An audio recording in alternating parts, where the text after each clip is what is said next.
Welcome back. My next guest escaped the Jonestown cult just months before more than 900 people died by mass suicide, including hundreds of children. And she is still haunted by her experience 40 years later. The story of cult leader Jim Jones begins in 1955 when he started the People's Temple in Indianapolis, Indiana. The white minister preached racial equality to a mostly black congregation. In the 1960s, he moved the church to San Francisco. Yolanda Williams was a dedicated follower. I was 11 or 12 years old, and my parents started taking me. My dad was a Baptist minister, but the People's Temple welcomed all people. It looked like a country club with a swimming pool. There were mountains, horses, and acres of land. It was nice, as I was a city girl. In 1977, Jim Jones started sending people from our home base in San Francisco to Guyana. I was 21 when I volunteered my family to go. Jonestown, Guyana was a remote settlement in South America. As soon as I got there, I was shocked at what I saw. I saw security officers that I knew from San Francisco who were now armed with rifles. In Jonestown, there wasn't even any toilet paper. We had to use newspaper. We had to use outhouses. No mattresses. We had to bring sleeping bags. For the majority of the time, all we ate was rice pudding and peanut butter sandwiches. Corporal punishment occurred in San Francisco, but I thought it would have gone away once we got into Jonestown. It happened just as much. In fact, it was even more severe. At the height of the People's Temple popularity in the 70s, Jones became paranoid from all the media scrutiny over what was happening at Jonestown. Jim was always on the radio all through the night playing old sermons. He would say they're taking over in the United States and that they were corralling our black brothers and sisters and planning on exterminating them. He made us all feel like we were in total danger. We were worried that we'd be arrested if we went back to the United States just because we were members of People's Temple. Yolanda, I know this is the very first time you're talking about this on television. Yes. So thank you for being here. Thank you for having me. I want to go back to the very beginning. How did you first get introduced to this cult? Well, my father was a Baptist minister, and he had been advised of People's Temple and a prophet in the Bay Area that was able to heal people. And so my father was in search of some type of medical cure for an ailment he had sustained. And how old were you when this happened? I was 11 or 12 years of age at the time. Okay. Yes. And so you were introduced to it through your family. You were a young kid. And let's, though, fast forward 10 years. It's 1977. You're 21 years old. And Jim Jones is now moving members of the congregation down to South America. What was it that made you decide that you wanted to go? Well, I felt, first of all, that it would have been an honor, and it was actually a privilege to be one of the families that would move first to Guyana in what he called the Promised Land. And so I was in search of a utopia, a lifestyle that he had promised us, which would be free from law enforcement, free from crime. You wouldn't necessarily have to work, and houses would be readily available for you and your family at no charge. And how did Jim Jones change from the way he was acting as a preacher in San Francisco versus what happened when you got down to Guyana? When we got down to Guyana, he suddenly became a tyrant. He stayed on the air, a ham radio, 24/7. If you weren't hearing live messages from him, you were hearing previous recordings of church sessions. And this went on repeatedly while you tried to sleep. And it was just a constant bombardment of his voice. And all of a sudden, the things that we had had in the United States, just basic things like meat, eggs, milk, we did not have any of those things. We were treated as though we were just slaves, and we were given slop. You also said that Jim Jones, the cult leader, made you feel like you were in total danger. How? because we never had access to any of the local newspapers or access to hearing any of the local news. So the only source of information we received was from him.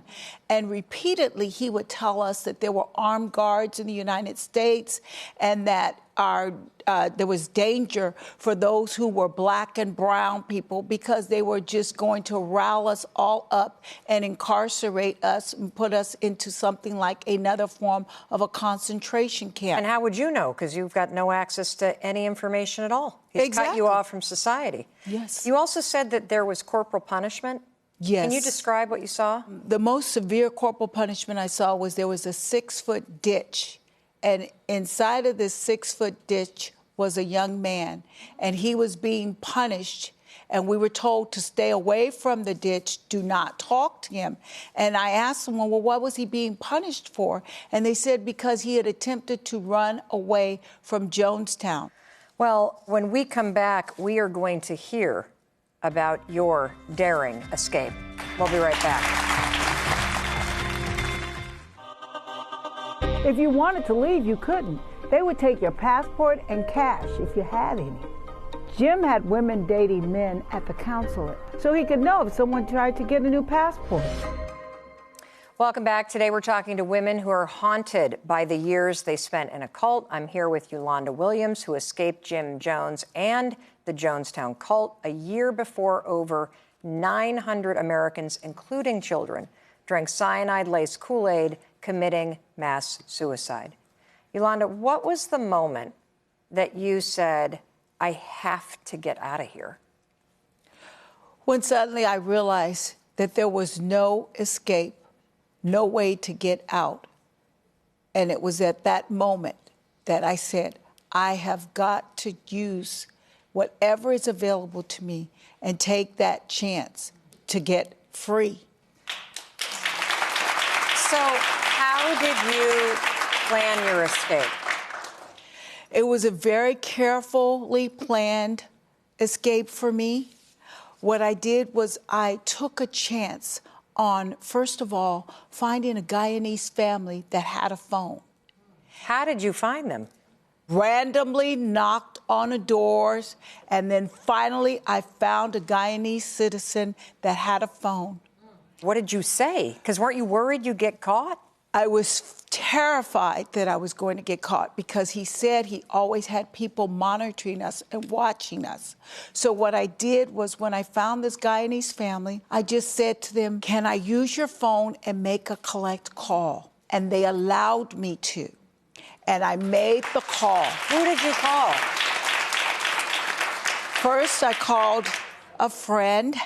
And they answered the phone, and I told them some of the things that were going on and that I didn't have my passport. I needed them to get in touch with some of my family members. And then I started frequently to go to this Guyanese family's phone. Weren't you worried you were being followed? I was, but I had to take a chance. This was a matter of life or death.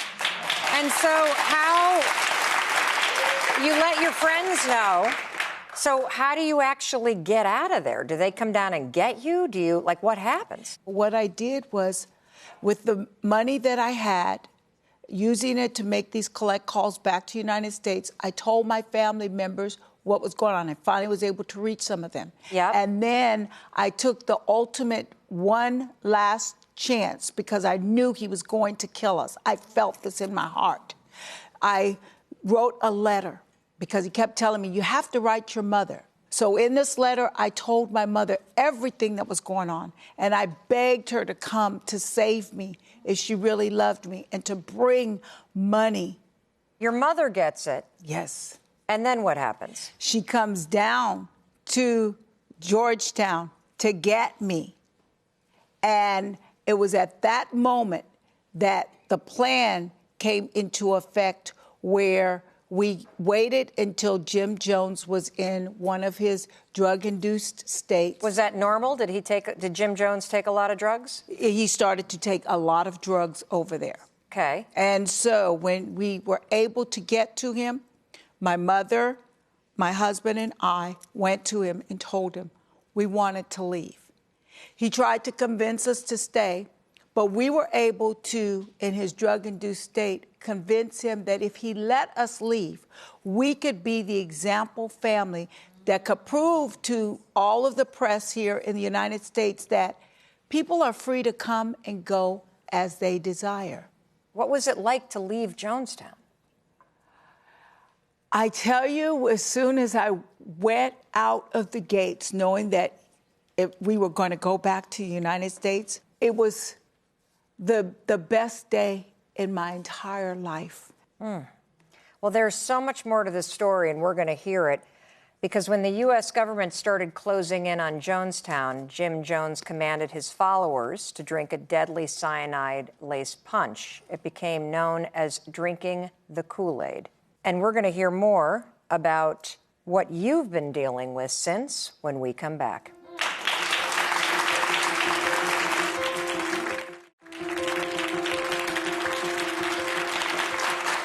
Hi, welcome back. Today we're talking to women who are haunted by the years they spent in a cult. And I'm here with Yolanda Williams, who escaped Jim Jones and his Jonestown cult a year before more than 900 Americans drank cyanide-laced Kool-Aid, committing mass suicide.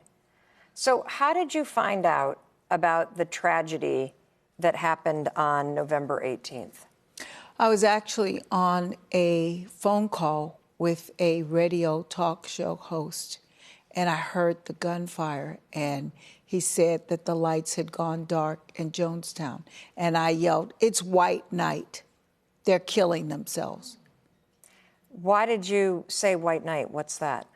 White night was a practice test of loyalty, where at times he would say that you had drank something that was laced with poison and you're going to die, or you had eaten something that contained poison.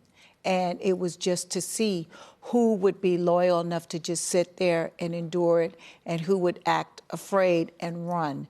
And so I truly, truly believe that this was one of those instances again where the majority of the members probably thought this was just a trial, just a fake situation, and it really was not going to happen to them.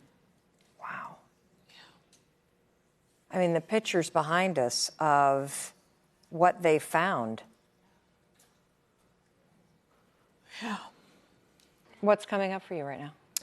I think about the people who I knew and considered were my family, and that they no longer exist. You were one of, I don't know, just a handful of people that actually got out. Yes. Do you ever struggle with survivor's guilt?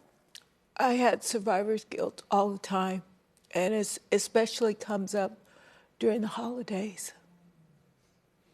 How do you cope? Well, I try and help others. I try and do my best to be that spokesperson for those 900 people who were not able to speak up for themselves.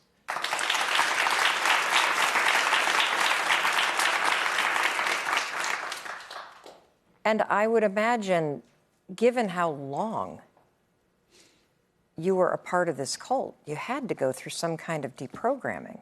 Well, it takes years, and I didn't have any professional deprogramming. However, it's just that I had to work through it as the years progressed, and then also talking about it and remembering it and ensuring that other people knew about it, and just keeping it in the back of people's minds that it did occur and it could happen again if you're not careful. One of the things that you did to take control back in your life is you decided that you wanted to help people. What did you do? Well, I became a member of the San Francisco Police Department, which is the agency. This is the same agency that investigated People's Temple, and I even had an opportunity to speak to one of the investigators. And again, it allowed me to reach and find my ultimate calling, which is to be that voice and to be able to reach people on a daily basis. Is there any final word that you want to have right now? Anything else you want to say? My final words would be for people to recognize that being alive means you also have to be allowed to be free. And the only way that you can be free is when you are in total control of your destiny. Yes, and your thoughts and your decisions, right? That's Absolutely. how you take control of your destiny. Well, Yolanda, thank you so much for being here and for sharing your story. We'll be right back.